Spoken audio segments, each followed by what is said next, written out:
नमस्कार। मैं संतोष कुमार अपने YouTube चैनल और Facebook पेज पे आप सभी का स्वागत और अभिनंदन करता हूं और मैं आशा करता हूं कि आप लोग स्वस्थ होंगे, मस्त होंगे और अपने अपने कामों में व्यस्त भी होंगे। तो आइए आज हम आप लोगों के लिए एक और सुंदर सा वीडियो लेकर के आप लोगों के सामने आ गया हूं और आज के जो पॉइंट है, आज का जो वीडियो है, उस वीडियो का नाम होगा या उस पॉइंट का नाम होगा जिसको आप लोग समझने वाले हैं, पढ़ने वाले हैं, उसका नाम होगा प्रमुख मात्रक। तो प्रमुख मात्रक वाला वीडियो आ गया है आप लोगों के सामने।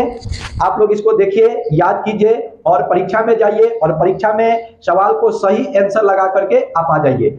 आइए आज हम फिर से ज्यादा समय आप लोगों का न लेते हुए जल्दी से इस वीडियो को स्टार्ट करता हूं, इस पॉइंट को स्टार्ट करता हूं, क्योंकि मुझे पता है कि आप लोग बहुत ज्यादा अभी के समय में काम होता है, तो आप लोग थोड़ा सा हमारा वीडियो भी देखेंगे और काम भी करेंगे। तो आइए समय न लेते हुए सबसे पहला आज का जो पॉइंट है उसका नाम है प्रकाश वर्ष।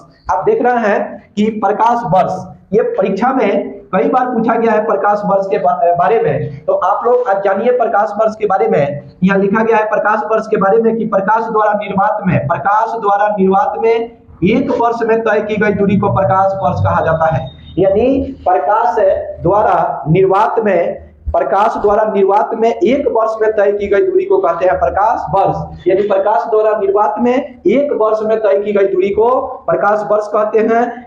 प्रकाश द्वारा निर्वात में एक वर्ष में तय की गई दूरी को प्रकाश वर्ष कहा जाता है। और आपसे पूछा जाएगा कि एक प्रकाश वर्ष बराबर कितना होता है, तो एक प्रकाश वर्ष बराबर याद रखिएगा 9.46 गुने 10 के पावर 15 मीटर।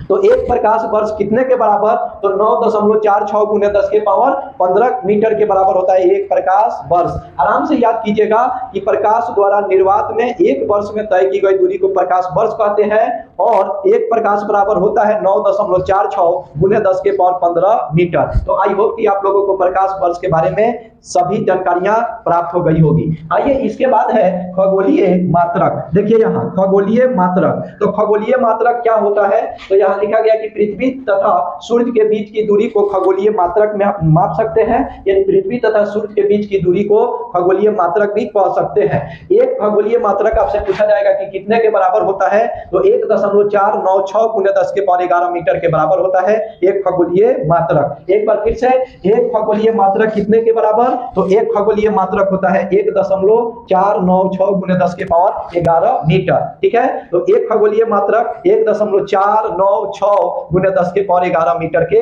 बराबर होता है। तो आई होप कि आप लोगों को एक खगोलीय मात्रक भी याद हो गया होगा। इसके बाद है पारसेक। देख लीजिए पारसेक, तो यह दूरी का सबसे बड़ा मात्रक होता है। तो दूरी का सबसे बड़ा मात्रक क्या होता है, दूरी का सबसे बड़ा मात्रक होता है पारसेक। ठीक है, दूरी का सबसे बड़ा मात्रक पारसेक होता है। और फिर आपसे वहीं एक पारसेक बराबर कितना, एक पारसेक बराबर कितना होगा, तो एक पारसेक बराबर 3.08 गुने 10 के पावर 16 मीटर। या एक पारसेक बराबर अगर प्रकाश वर्ष में बताना है तो 3.26 प्रकाश वर्ष। तो अगर मीटर में आपसे पूछा जाए तो 3.08 गुने 10 के पावर 16 मीटर, प्रकाश वर्ष में पूछा जाए तो 3.26 प्रकाश वर्ष। तो एक बार फिर से हम लोग देखेंगे पारसेक। तो पारसेक दूरी का सबसे बड़ा मात्रक होता है, दूरी का सबसे बड़ा मात्रक पारसेक होता है और एक पारसेक बराबर 3.08 गुने 10 के पावर 16 मीटर और प्रकाश वर्ष में 3.26 प्रकाश वर्ष। अब इसके बाद हम लोग देखने वाले हैं फैदम। एक पॉइंट है फैदम, देख सकते हैं आप, फैदम देख रहे हैं, फैदम, ये पारसेक, ये फैदम। देखिए इसका प्रयोग या उपयोग समुद्र की गहराई मापने में होता है। तो फैदम का उपयोग कहाँ होता है, तो समुद्र की गहराई को मापा जाता है किसमें, फैदम में। यानी समुद्र की गहराई को मापने वाला यंत्र होता है कौन चीज, फैदम। फैदम में मापते हैं समुद्र की गहराई। अब आपसे पूछेगा कि एक फैदम बराबर कितना, तो अगर फीट में बताना है तो एक फैदम बराबर 6 फीट होता है और मीटर में बताना है तो एक फैदम बराबर 1.828 मीटर।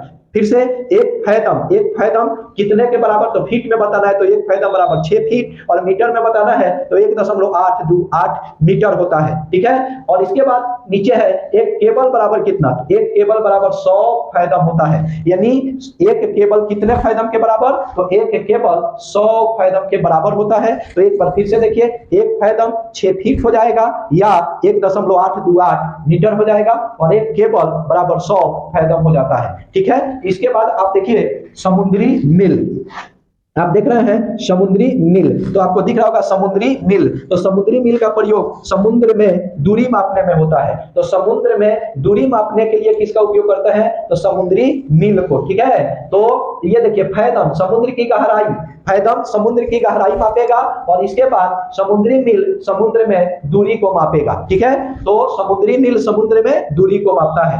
अब देखिए एक समुद्री मील बराबर कितना? तो 1852 मीटर होता है। आप याद रखिएगा एक समुद्री मील कितने के बराबर? तो एक समुद्री मील बराबर 1852 मीटर के बराबर। ठीक है, एक समुद्री मील बराबर कितना? 1852 मीटर। इसके बाद कुछ पॉइंट हमने लिखा है नीचे, आप देखिए एक चंद्रशेखर सीमा बराबर कितना होता है? तो एक चंद्रशेखर सीमा बराबर 1.4 सूर्य का द्रव्यमान और बराबर 2.8 गुने 10 के पावर 30 किलोग्राम। ठीक है, तो एक चंद्रशेखर सीमा बराबर अगर द्रव्यमान में बताना है तो 1.4 और अगर केजी में बताना है तो आपका आ जाएगा 2.8 गुने 10 के पावर 30 किलोग्राम यानी केजी। इसके बाद नीचे दिख रहा होगा एक मोल पदार्थ, एक पदार्थ मोल या एक मोल पदार्थ कितने के बराबर?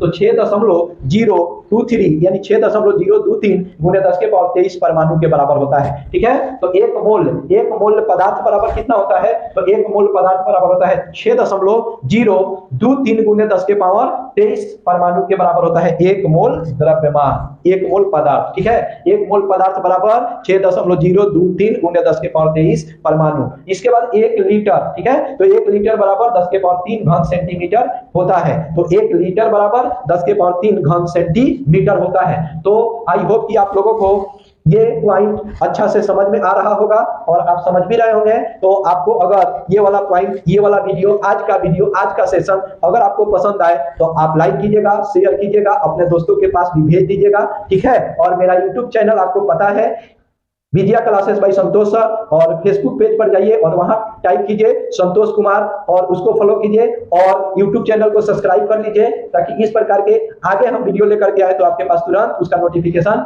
पहुंच जाए। ठीक है, आप लोगों ने बहुत प्यार दिया है। ठीक है, इसके लिए आप सबको दिल से धन्यवाद। आप शेयर भी करते हैं, कमेंट भी करते हैं, लाइक भी करते हैं, इसके लिए आप लोगों को बहुत बहुत धन्यवाद। आइए कुछ इधर भी पॉइंट हमने लिखा है, आप इसको भी थोड़ा समझेंगे।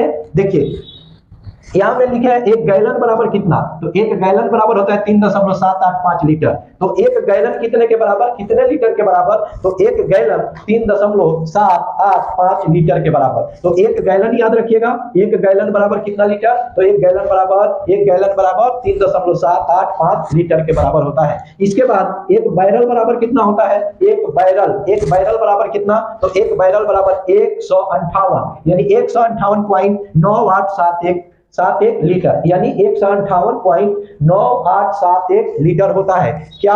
एक बैरल। तो एक बैरल कितने के बराबर? तो एक बैरल आपका होता है 158.9871 लीटर के बराबर हो जाता है। आप यहाँ आइए और आपको देखने के लिए मिल रहा होगा या आप देख रहे होंगे कॉस्मिक वर्ष। तो कॉस्मिक वर्ष में क्या दिया गया है, क्या होता है? तो आप देख सकते हैं कॉस्मिक वर्ष में कि सूर्य को अपनी आकाश गंगा का पूरा चक्कर लगाने में लगने वाला समय होता है। यानी सूर्य को अपनी आकाश गंगा का पूरा चक्कर लगाने में जितना समय लगता है उस समय को कहा जाता है कॉस्मिक वर्ष। यानी सूर्य के द्वारा अपनी आकाश गंगा को पूरे एक चक्कर लगाने में जितना समय लग जाता है उसी समय को कहते हैं कॉस्मिक वर्ष। इधर कुछ पॉइंट है, आप इसको भी याद करते चलेंगे। एक कॉस्मिक वर्ष बराबर 25 करोड़ वर्ष होता है। अब यहाँ ध्यान रखिएगा कि अगर आपसे पूछा जाए कि एक कॉस्मिक वर्ष बराबर कितना होता है, तो एक कॉस्मिक वर्ष बराबर होता है 25 करोड़ वर्ष। तो एक कॉस्मिक वर्ष बराबर 25 करोड़ वर्ष। इसके बाद आप देख रहे होंगे एक सौर मास। तो एक सौर मास बराबर, तो एक सौर मास बराबर 30 दिन या 31 दिन या 28 दिन या 29 दिन। लीप ईयर वर्ष में आपको पता है ना कि फरवरी 29 दिन का हो जाता है और बाकी सब 28 दिनों का चलता है और इधर 30 दिन या 31 दिन का महीना चलता है, तो उसी को कहते हैं एक सौर मास। तो एक सौर मास में आप याद रखिएगा 30 दिन भी हो सकता है और 31 दिन भी हो सकता है, 28 दिन या 29 दिन भी हो सकता है। इसके बाद एक लीप वर्ष। तो एक लीप वर्ष में आपको तो पता है 366 दिन, बशर्ते सब साल 365 दिनों का होता है, जबकि लीप ईयर वाला 366 दिन का हो जाता है। क्यों? क्योंकि फरवरी एक दिन बढ़ जाता है, 29 दिनों का हो जाता है। ठीक है, इसके बाद आप देख सकते हैं, तो अब इसके बाद है लंबाई के मात्रक। अब देखिए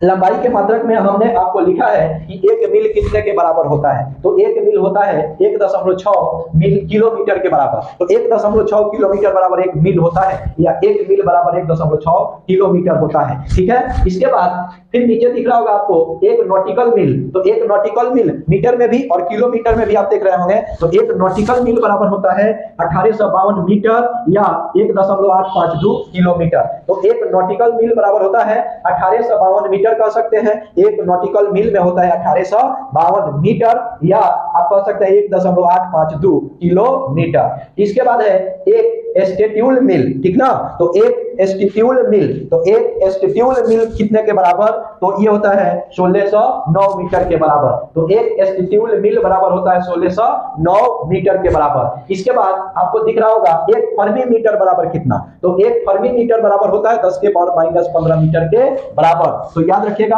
कि एक फर्मी मीटर बराबर कितना, तो एक फर्मी मीटर बराबर 10 के पावर -15 मीटर हो जाता है। इसके बाद है एक अगस्ट्रम, मतलब एक एंगस्ट्रम आप कह सकते हैं। तो एक एंगस्ट्रम बराबर आपको याद है कितना, तो एक एंगस्ट्रम बराबर 10 के पावर -10 मीटर हो जाता है। इसे आप एंगस्ट्रम वाला याद रखिएगा। तो एक एंगस्ट्रम बराबर होता है, आप सिंबल ऐसे देखे होंगे।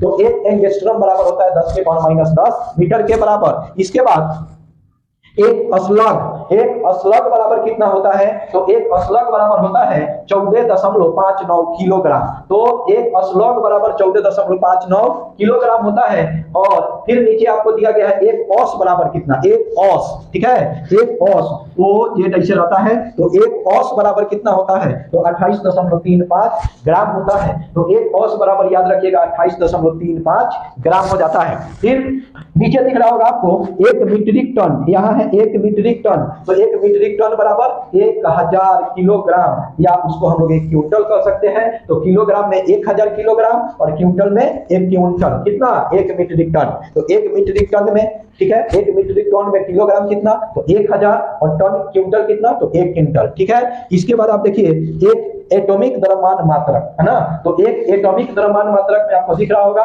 कितना, एक एटॉमिक द्रव्यमान मात्रक में कितना होता है 1.6 गुने 10 के पावर -27 केजी। तो एक एटॉमिक द्रव्यमान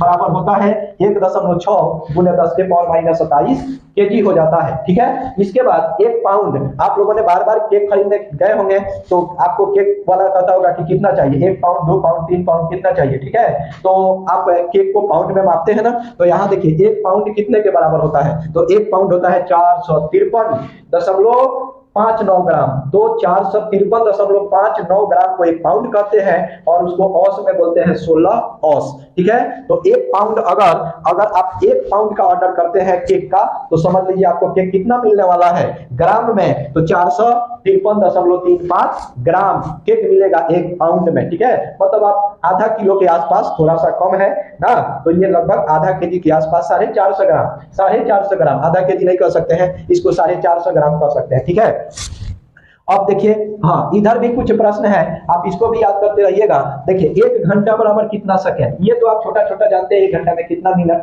ना, 1 मिनट में कितना सेकंड। लेकिन ये आपको याद करना है कि 1 घंटा में कितना सेकंड, तो 1 घंटा में 3600 सेकंड होता है। ठीक है, 1 घंटा में कितना सेकंड, 1 घंटा में 3600 सेकंड, तो 24 घंटा में कितना सेकंड हो जाएगा, तो 24 घंटा में सेकंड हो जाएगा 86,400। ठीक है, तो 24 घंटा में 86,400 सेकंड होता है, और मिनट में देखा जाए तो 1440 मिनट होता है। कितना में, तो 24 घंटा में, मतलब एक दिन में 24 घंटा, अर्थात एक दिन में कितना सेकंड, तो 86,400 सेकंड, और मिनट में 1440 मिनट हो जाता है। इसके बाद एक वर्ष में कितना सेकंड, तो एक वर्ष में कितना सेकंड, एक वर्ष में सेकंड हो जाता है 3.16 गुने 10 के पावर 7 सेकंड। तो एक वर्ष में जब सेकंड आपके पास आए, तो एक वर्ष में सेकंड होता है 3.16 गुने 10 के पावर 7 सेकंड। ठीक है, तो कितना में, एक वर्ष में सेकंड की बात होगी तो 3.16 गुने 10 के पावर 7 सेकंड होता है। इसके बाद थोड़ा और भी पॉइंट देखिएगा, एक एकड़ बराबर कितना वर्ग मीटर, तो एक एकड़ बराबर 4046.85 वर्ग मीटर। तो 1 एकड़ में कितना वर्ग मीटर होता है? तो 1 एकड़ में 4046.85 वर्ग मीटर होता है, और 1 एकड़ मतलब लगभग 27 कट्ठा के बराबर हो जाता है। ठीक है, अगर कट्ठा में आपको पता करना है ना, तो 1 एकड़ बराबर 27 कट्ठा हो जाता है। ठीक है, और फिर देखिए 1 हेक्टेयर बराबर कितना एकड़? तो 1 हेक्टेयर बराबर 2.471 एकड़। ठीक, 1 हेक्टेयर, तो 1 हेक्टेयर बराबर कितना एकड़? तो 2.471 एकड़ हो जाता है। ठीक है, और लास्ट में क्या है? लास्ट में है 100 हेक्टेयर बराबर कितना? तो 100 हेक्टेयर बराबर 1 वर्ग किलोमीटर। 100 हेक्टेयर बराबर कितना? तो 100 हेक्टेयर बराबर 1 वर्ग किलोमीटर हो जाता है। ठीक है, तो आई होप कि आप लोगों को आज वाला सेशन, आज वाला वीडियो बहुत अच्छा से समझ में आया होगा, क्योंकि इंपॉर्टेंट है, इसमें बहुत आपके काम लायक है, तो आप लोग याद कर लेंगे। ठीक है, और मेरा चैनलवा और फेसबुक पेजवा को जरूर लाइक कर दीजिएगा और फॉलो कर दीजिएगा। तब तक कल वाले वीडियो के लिए आप इंतजार करते रहिए। तब तक के लिए आपको धन्यवाद।